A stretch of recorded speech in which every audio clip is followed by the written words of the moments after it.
कहानी की शुरुआत एंड्रयू और गैरेट नाम के दो भाइयों से होती है जो गाड़ियां चुराकर अपना गुजारा करते हैं। लग्जरी सुपर कारों के जबरदस्त शौकीन इन दोनों ने सालों में कई कीमती गाड़ियों पर हाथ साफ किया है। अभी एंड्रयू गैरेट से सख्त चिढ़ा हुआ है क्योंकि गैरेट की गर्लफ्रेंड उसकी एक कार लेकर भाग गई। इतने तनाव के बावजूद उनका ध्यान एक दुर्लभ विंटेज बुगाटी चुराने पर ही टिका है जो एक ट्रक के जरिए उसी रास्ते से जा रही है जिसकी उन्हें पूरी खबर है। जल्द ही एंड्रयू को बुगाटी ले जाता हुआ ट्रक दिख जाता है। गैरेट अपनी कार को ट्रक के एकदम करीब लाता है जबकि एंड्रयू एक रस्सी के सहारे झूलकर ट्रक पर कूदने की कोशिश करता है। भले ही उसकी लैंडिंग थोड़ी खराब रहती है और वो लगभग गिर ही जाता है, फिर भी वो खुद को मजबूती से संभाल लेता है। गैरेट कार को सही तरीके से घुमाता है ताकि एंड्रयू सीधे उसकी कार की छत पर गिर सके। गैरेट गाड़ी की रफ्तार बढ़ाकर ट्रक का रास्ता काटने की कोशिश करता है। डकैती का एहसास होते ही जैक ट्रक ड्राइवर से कहता है कि वो सीधे गैरेट की गाड़ी में टक्कर मार दे। भले ही उसकी कार का कबाड़ा हो रहा होता है, फिर भी गैरेट निडर होकर आगे बना रहता है ताकि ट्रक को धीमा करने पर मजबूर कर सके। जैक तब तक गैरेट पर गोलियां चलाता रहता है जब तक उसकी बंदूक की गोलियां खत्म नहीं हो जाती। मौके का फायदा उठाकर गैरेट ट्रक पर चढ़ जाता है, उसके ब्रेक के तार काट देता है और एंड्रयू की तरफ बढ़ता है। दोनों भाई मिलकर पिछला दरवाजा उखाड़ते हैं, अंदर घुसते हैं और तुरंत बुगाटी का इंजन स्टार्ट कर देते हैं। इस बीच जैक ड्राइवर से जोर से ब्रेक लगाने को कहता है, लेकिन उसे पता चलता है कि ब्रेक सिस्टम पूरी तरह बर्बाद हो चुका है। कोई दूसरा रास्ता न पाकर जैक अपनी जान बचाने के लिए चलती ट्रक से कूद जाता है। दोनों भाई नई नई स्टार्ट हुई बुगाटी में तेजी से निकल भागते हैं। ठीक उसी वक्त बेकाबू ट्रक उनके पीछे क्रैश हो जाता है। अगले सीन में वे अपनी जीत का जश्न मनाने एक लोकल बार में जाते हैं। वहाँ एंड्रयू की नाराज गर्लफ्रेंड स्टेफनी उसे बुगाटी वाले काम में शामिल न करने के लिए थप्पड़ जड़ देती है। एंड्रयू उसे ये वादा करके शांत करता है कि वो उनके अगले काम का हिस्सा बनेगी। अगले दिन वे मुनाफा कमाने के लिए बुगाटी को जेम्स नाम के खरीदार के पास ले जाते हैं, लेकिन जेम्स उस गाड़ी को हाथ लगाने से मना कर देता है क्योंकि वो जानता है कि ये गाड़ी एक खतरनाक अपराध जगत के डॉन की है। गैरेट बहस करता है और जोर देकर कहता है कि उन्होंने अपनी शर्त पूरी की है और उन्हें पैसे मिलने चाहिए। जवाब में जेम्स तुरंत अपने आदमियों को इशारा करता है कि वे दोनों भाइयों को दबोच लें। हाथापाई शुरू हो जाती है, लेकिन जेम्स के आदमी एंड्रयू और गैरेट दोनों पर भारी पड़ते हैं और उनकी जमकर पिटाई कर देते हैं। ठीक उसी वक्त जैक चोरी हुई कार की तलाश में वहां आ धमकता है। जैक से खौफ खाया जेम्स तुरंत सफाई देता है कि उसे बिल्कुल अंदाजा नहीं था कि गाड़ी किसकी है और वो इसे तुरंत सौंपने की पेशकश करता है। जब एंड्रयू और गैरेट की आंख खुलती है तो वे खुद को जमीन से काफी ऊपर कुर्सियों से बंधा हुआ पाते हैं। जेम्स ने उन्हें सीधे गैंगस्टर बॉस के हवाले कर दिया था। वो बंदा एंटनी एक नामी बिजनेसमैन है जिसका अतीत काफी काला रहा है। वो बताता है कि कैसे वो गरीबी से उठकर बेरहम चालों के जरिए इतना बड़ा साम्राज्य खड़ा कर पाया। आज वह जनता के सामने एक कानून पसंद और बेहद इज्जतदार इंसान होने का नाटक करता है। गुस्से में लाल एंटनी भाइयों से कहता है कि उसकी कार चुराना उनकी जिंदगी की सबसे बड़ी भूल थी। अपनी ताकत का धौंस जमाने के लिए वो बिना किसी झिझक के उनके सामने ही जेम्स को गोली मारकर मौत के घाट उतार देता है। इसके बाद एंटनी उन्हें एक विशाल गैराज में ले जाता है जो दुनिया की सबसे दुर्लभ और आइकॉनिक गाड़ियों से भरा पड़ा है। उस अनमोल कलेक्शन को देखकर एंड्रयू और गैरेट के होश उड़ जाते हैं। एंटनी उनसे कहता है कि इन गाड़ियों की कीमत किसी भी इंसानी जान से कहीं ज्यादा है। इससे पहले कि एंटनी उन पर ट्रिगर दबाता, गैरेट मामला सुलझाने के लिए बुगाटी से भी ज्यादा कीमती एक लेजेंडरी फेरारी चुराने की पेशकश करता है। एंड्रयू उसका साथ देता है और उनके अगले टारगेट मैक्स के बारे में सब कुछ उगल देता है। एक बेहद अमीर बंदा जिसके पास 1962 की एक बेहद कीमती और इकलौती फेरारी है। एंड्रयू वादा करता है कि वे इसे उसके लिए चुरा सकते हैं। एंटनी मानता है कि मैक्स उसका कट्टर दुश्मन है, लेकिन वो शक में रहता है क्योंकि मैक्स की उस पसंदीदा कार को चुराना लगभग नामुमकिन है। गैरेट अपनी काबिलियत साबित करने के लिए एक मौके की भीख मांगता है। एंटनी मान जाता है और उन्हें काम खत्म करने के लिए 7 दिनों की डेडलाइन देता है। वो उन्हें चेतावनी देता है कि अगर 7 दिनों के बाद फेरारी उसके हाथों में नहीं हुई तो दोनों भाइयों को अपनी जान से हाथ धोना पड़ेगा। फिर उसके गुंडे दोनों भाइयों को पानी में फेंक देते हैं और गाड़ी चलाकर निकल जाते हैं। जब वे घर वापस लौटते हैं तो पाते हैं कि स्टेफनी दिन भर एंड्रयू का इंतजार करने के बाद काफी भड़की हुई है। जब वो एंटनी वाली पूरी कहानी सुनती है तो डकैती में शामिल होने की जिद करने लगती है। स्टेफनी अपनी दोस्त डेवॉन को साथ लाने का सुझाव देती है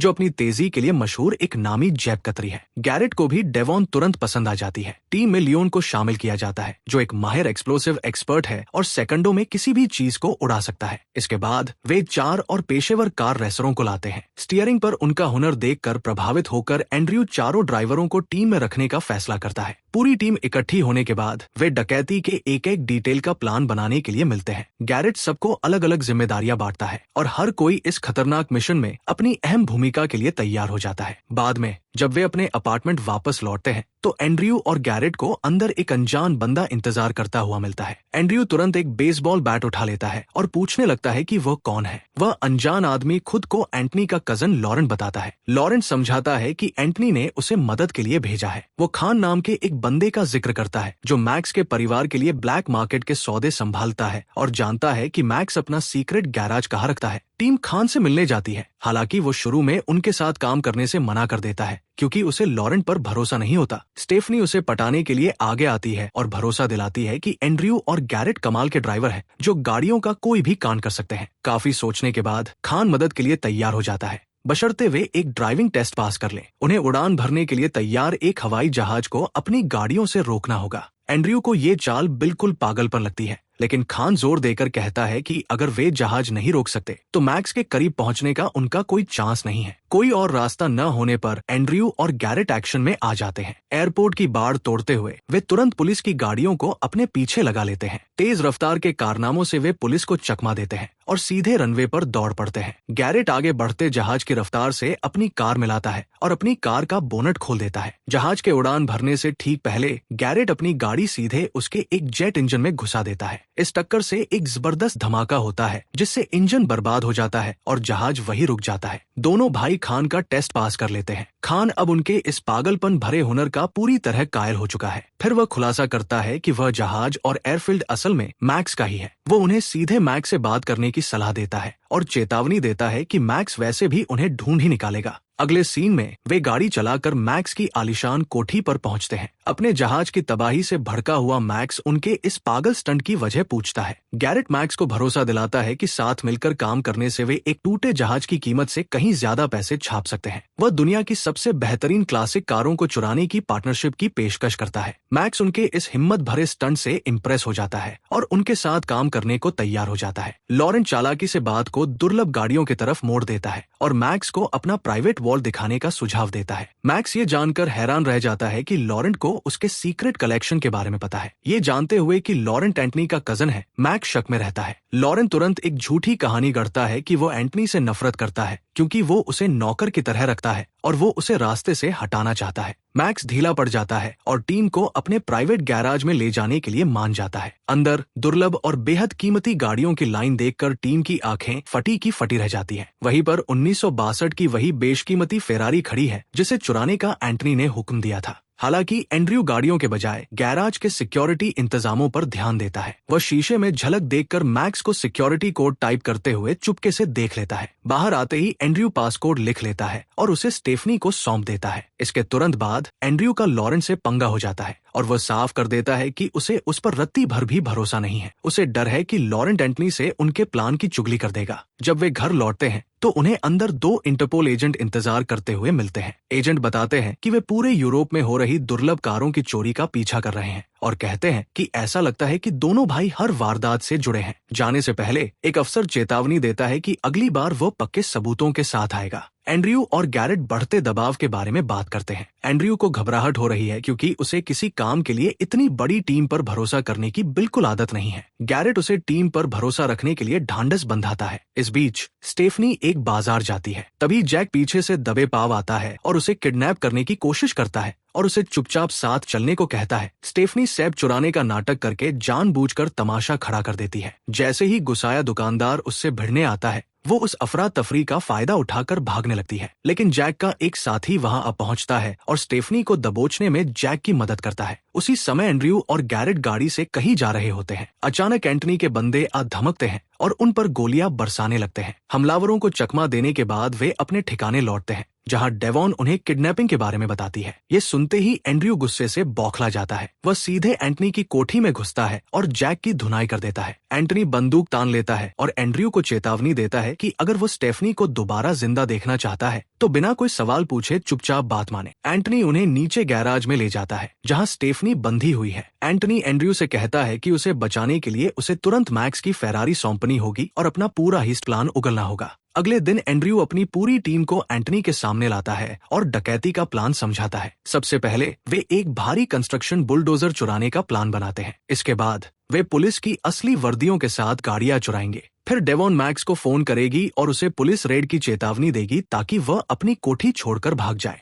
जैसे ही मैक्स निकलेगा वे फेरारी पार कर देंगे। जैसे ही एंड्रयू बात खत्म करता है मैक्स के कई आदमी आगे आते हैं। कुछ ही देर में खुद मैक्स एक हेलीकॉप्टर से उतरता है। वह एंटनी के पास आता है और शेखी बघारता है कि उसे इस पूरे प्लान की खबर है और वो हमेशा 10 कदम आगे रहता है। ये चेतावनी देकर मैक्स उड़ जाता है। इस बहसबाजी से तिल मिलाया एंटनी एंड्रयू को अगले ही दिन डकैती को अंजाम देने का हुक्म देता है। वह ऐलान करता है कि कार चुराए जाने के बाद वह खुद जाकर फेरारी लाएगा। एंटनी लॉरेंट से पूरी टीम पर कड़ी नजर रखने को भी कहता है। उस रात जब गैरेट और लॉरेंट बात कर रहे होते हैं अचानक दोनों इंटरपोल एजेंट आ धमकते हैं। किसी बड़े अपराध की भनक मिलने पर एजेंट चेतावनी देते हैं कि वे उन पर 24 घंटे नजर रख रहे हैं। शक दूर करने के लिए एंड्रयू लॉरेंट के साथ जोरदार बहस का नाटक करता है ताकि ऐसा लगे कि वे एक दूसरे के खिलाफ हो गए हैं। प्लान को असली दिखाने के लिए एंड्रयू यहाँ तक कि लॉरेंट को घूंसा भी जड़ देता है। एजेंट बीच बचाव करके लड़ाई रुकवाते हैं। एंड्रयू के हाथों बेज ठोकर लॉरेंट बाद में आपा खो देता है और स्टेफनी पर हमला कर देता है। हालांकि स्टेफनी चुपके से उसके कमरे की चाबी जेब से पार कर देती है। अगले दिन एंटनी एंड्रयू से मिलने तय जगह पर पहुंचता है, लेकिन वहां एंड्रयू की जगह इंटरपोल एजेंट पहुंच जाते हैं